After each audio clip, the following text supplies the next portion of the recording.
지편전 부수찬 신숙주와 성균관 주부 성삼문과 행사용 손수산을 요동에 보내서 운서를 질문하여 오게 하였다. 1445년 세종 27. 1월 7일 세종대왕이 지편전 부수찬 신숙주 등에게 명하여 요동에 다녀오도록 명한다. 여기서 운서는 한자의 음의 구성 성분 특히 반절하자, 즉 모문모를 분류 기준으로 삼아 한자를 분류하여 배열한 한자 발음 사전을 말한다. 훈민정음을 창제할 즈음에 신숙주를 비롯한 지편전 학사들이 요동에 와 있던 명나라 의문학자 황찬을 여러 번 찾아갔다는 기록이다. 1487년 성종 18. 2월 2일 기록에 따르면 세종조의 신숙 주성 삼문 등이 요동에 가서 황찬에게 어음과 자운을 질정하였다고 하였다. 신증동 국여지 승남 동각잡기에는 이들이 요동에 왕래하기를 13번이나 하였다고 기록했다. 훈민정음 창제일은 1443년, 반포일은 1446년이다. 3년 사이 13번 요동을 왕래한다는 것은 일정과 거리상 불가하다. 마지막으로 다녀온 해가 1445년 1월로 창제일로부터 2년 남짓이다. 년 2회 왕복이면 7년이며 년 1회면 13년을 왕복한 셈이다. 그 오랜 시간 신숙주 일행은 황찬을 매개로 고조선 영역을 순방하며 비밀한 방법으로 가림토 문자와 관련된 방언 자료를 수집했고 이를 의문에 참조했을 것으로 보인다. 명의 속국이라는 특수 관계에서 자칫 영모의 실마리가 제공될까 하여 실록 및 여타 기록에도 비밀을 유지한 것은 아닐까? 이 같은 의문은 세종실록에는 요동 파견 기록이 전혀 보이지 않기 때문이다. 단 훈민정음 해례 정인지 서문 중에 부교리 신숙주, 수찬 성삼문 이름이 올라있다. 세종은 장구한 시간 정음에 노심초사했고 수년간 이들이 수집한 가림토에서 그 해답을 찾았던 것으로 풀이된다. 이는 이덕무가 청장관전서에 황찬은 홍무운과 중국의 정음을 가르쳤고 글자가 모두 옛날 전자 모양과 같았다 한다고 써서 고조선 문자를 취했음을 밝힌 것이다. 홍무운은 원나라를 멸한 주원장 이 학자들을 동원, 몽골식 한자 발음 표기법이 가미된 원대의 운서를 폐지하고 명의 표준적 운서를 공포하기 위해 1375년 8년에 간행한 책이다. 운서란 운을 모은 책이란 뜻이다. 한글과 같은 표음 문자가 없던 중국의 경우 한자의 음을 표시하기 위해 서로 다른 두 한자의 음을 절반씩 따서 발음을 표기했다. 이를 반절식 표기라 한다. 전자의 기록은 BC 2267년 부르테자가 우사공우에게 오행치수의 방법을 전하여 주었던 천부왕인의 새긴 천자국의 전문을 말한다. 황찬은 신숙주에게 운학을 강론, 친근하게 여겨 희연이란 두 글자로 당명을 지어주었다는 박선생유고 기록을 보면 단순한 여정만은 아니었다는 점이다.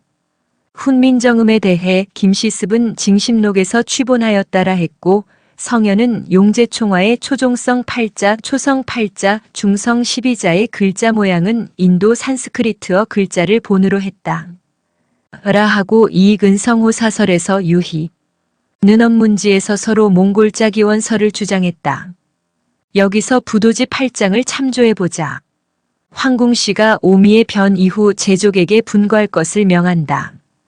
이에 청궁씨는 운해주로, 백소씨는 월식주로, 흑소씨는 성생주로, 황궁씨는 천산주로 갔다.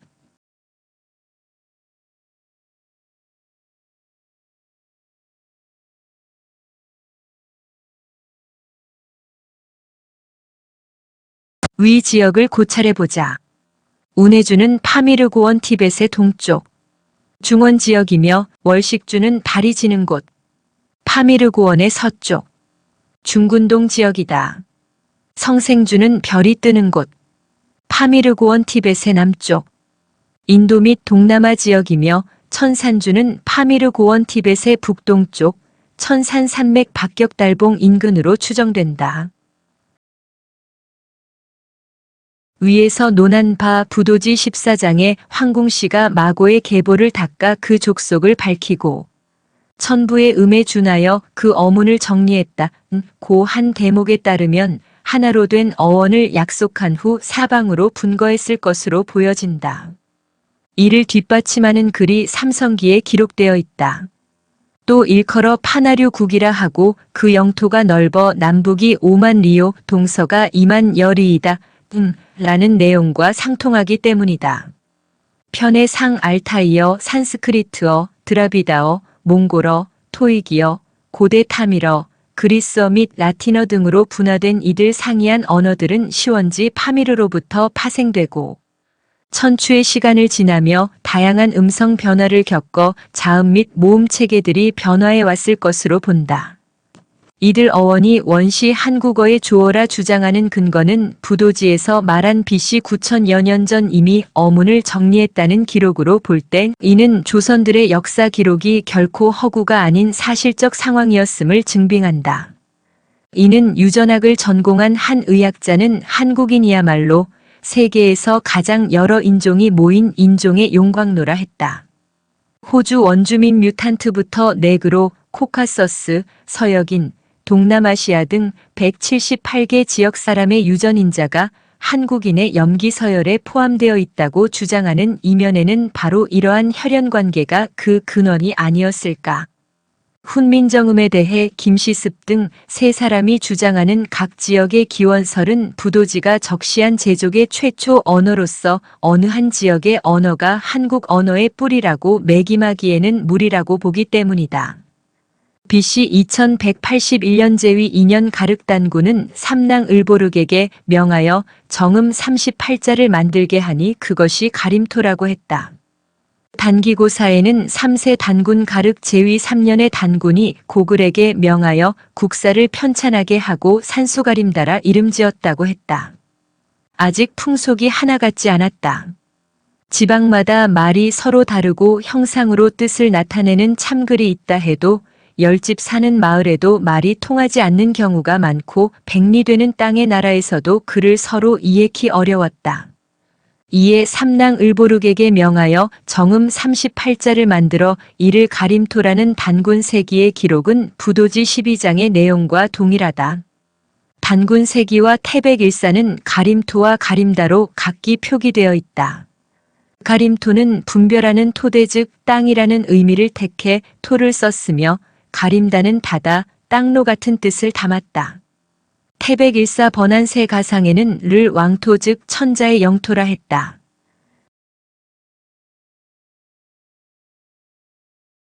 나란말싸미 둥귀게 달아 로 시작하는 훈민정음의 구절은 가림토의 체제와 너무 닮았다. 세종실록 25년 12월 조에 이달의 임금께서 언문 28자를 지으시니 그 글자는 옛 전문을 모방하였다 라고 하였고 최만리도 상소문에서 글자의 모습은 옛 전문을 모방했지만 음을 쓰는 것과 글자를 배합한 것은 다 옛 것과 반대이다 라 하여 예전의 전설을 모방했음을 밝혔다. 내용을 좀 더 살펴보자. 1443년 세종 25실록에 이달의 임금이 친히 언문 28자를 지었는데 그 글자가 옛 전자를 모방하고 라 썼으며 1446년 세종 28 정인지는 훈민정음 해례본 서문에 모양을 본 딴 글자는 고전을 모방하고 소리에 인하여 음은 7조에 합하여 삼극의 뜻과 이기의 정묘함이 굽이 포괄되지 않은 것이 없어서 라 했다. 실록은 기자방고전으로 옛 전자의 자체를 모방했다이고 해례본은 상형이자 방고전으로 모양은 고전자를 모방하여 본떴다는 설명이다. 정인지는 해례에서 한자로 우리말을 표기하는 방법이었던 이두문에 대해서는 막혀 잘 통하지 않고 비단 품위가 없고 체계가 없어 상고할 길이 없을 뿐 아니라 말을 적는 데 있어서는 만에 하나도 제대로 전달하지를 못한다고 하였다. 정인지는 해례본의 상형이라는 문구를 넣어 이를 증빙했다. 단군 조선을 철저히 부정하고 한반도로 국한한 개국 조선은 가림토를 모토로 훈민정음을 만들었다는 사실을 밝히는 것이 두려웠을 것이다. 정인지가 상영이라는 문구를 넣어 그 사실을 간접적으로 남아 고조선 문자를 실증한 것으로 본다. 결국 가림토일 수밖에 없다는 결론이다. 또 음은 7조에 합하여라 하여 부도지에서 말한 오음 7조에서도 취했으니 상고의 사실 기록이 허구가 아니었음이 확인된다 하겠다. 세종은 왜 요동을 선택했을까? 요동은 어떤 곳이며 우리 역사에는 어떤 의미를 갖고 있을까? 고조선의 초기 중심지인 요동, 한민족의 태동지이며 찬란한 문화의 발상지가 아니던가. 또한 전략적 요충지였다. 고조선에 이어 고구려와 발해도 요동을 차지했다는 점은 이 지역이 갖는 특성이었다. 좁은 의미로는 요동 반도와 그 일대만을 요동으로 보기도 하며 넓은 의미에서는 만주 일대와 한반도 전체까지 포함한다.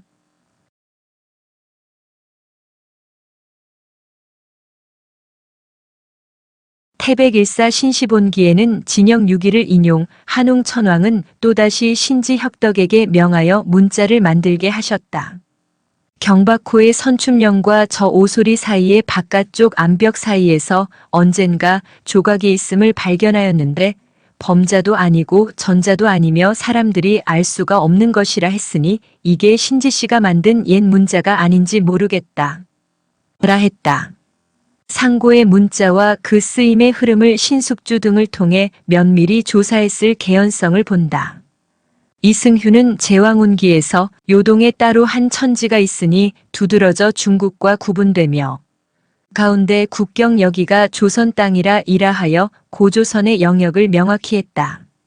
요동 반도와 그 일대는 전략적으로 중원의 초입으로 중국은 역사적으로 이 지역에 세워진 나라들을 위협적으로 인식해왔고 이 지역의 주도권을 놓고 외국과 끊임없이 다퉈왔다.